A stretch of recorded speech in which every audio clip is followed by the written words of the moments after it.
Yeah, hi, welcome back to Tips and Tricks, where I try to give you some useful information in under 2 minutes. Let's get started.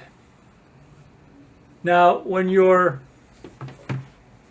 designing the incisal edges of your crowns and veneers, how do you really communicate to the patient kind of that amount of incisal translucency? Because here's the problem that you can have. Many patients, certainly in California where I practice, patients want some pretty white veneers and teeth.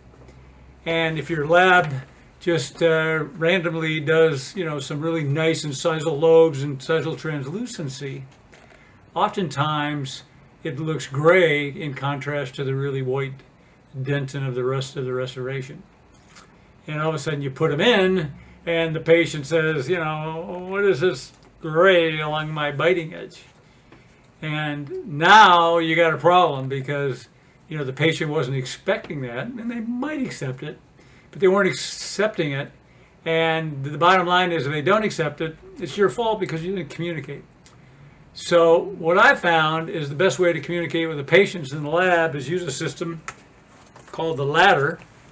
We get these from a company out in Colorado, and it's www.fortheladder.com. It's a bunch of different pictures, and it comes with these grids, okay? And on these grids, they have all these different incisal designs. They have a lot of other designs too, but there's all these incisal designs. So what we do is we show them to the patient. We discuss how the translucency is going to look.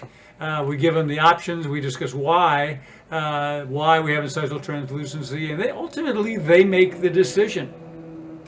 Then we transmit it to the lab, and it's up to the lab to match that.